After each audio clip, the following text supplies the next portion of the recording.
So Jay, disappointing result at the weekend, but eager to bounce back, I'm sure, on Friday night.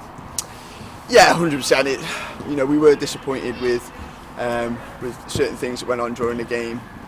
Maybe the first 20 minutes we didn't start the game quite well. But then I actually thought we settled into the game second half. I thought we played really well, especially with 10 men. I thought the lads put in an unbelievable shift, and we passed the ball. We created chances against Ruthin, who were a well organised, really strong team. Who, again, they're also full of confidence. But football, this happens. You win games, you lose games, and it's about making sure that we train right tonight, and then there's a reaction going into the game, ready for Friday. And on a personal note, it must have been nice to be back out there for a competitive game. Yeah, it was. I suppose the result didn't go our way, and it was disappointing. But yeah, we missed so much over the last couple of years in terms of playing, and then myself obviously being out for I think 6 months in terms of competitive football. It was great to be back out there. First 20 minutes trying to get some air into my lungs, but after that settled, and yeah, it was great. I enjoy being back, and again, look forward to another game Friday. I'm looking forward to Friday. What sort of challenge are you expecting? You've obviously played them once and beat them, but that was obviously quite a tough game. Yeah, really tough game away from home. They're a really physical team, but like to pass the ball as well. Their gaffer Matt, he's a really good coach that I respect, and I think they'll be a really tough outfit. I say this a lot. There's no easy game in this league. I think they scored literally last kick of the game against Prestatyn on Saturday, so they'll be full of confidence after that result. But for me, it's just about what we do with the ball, without the ball, and our attitude and how we apply ourselves. If we do them things, then we should get a positive result.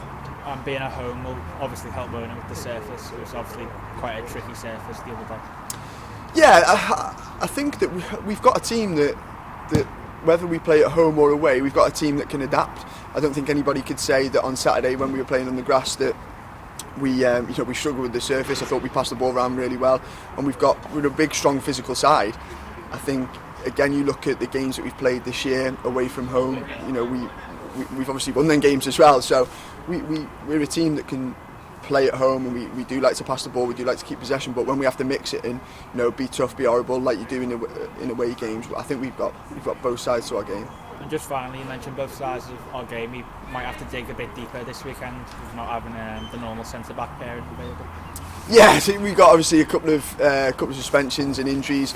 We were fortunate on Saturday. It was probably the first time I think Shosh has had a full squad to select from other than Brady, but then we play again, pick up a few injuries, a couple of suspensions, but the squad that we've got, Shosh has built a squad here that when we are missing certain players, we've got players to step in, and then also we've got an academy and a youth team that are doing unbelievably well and have done unbelievably well when they've stepped in and played for us. So, injuries, suspensions are part and parcel of football, but it's how you deal with it and then and move forward. So yeah, but we're looking forward to it, and we go again.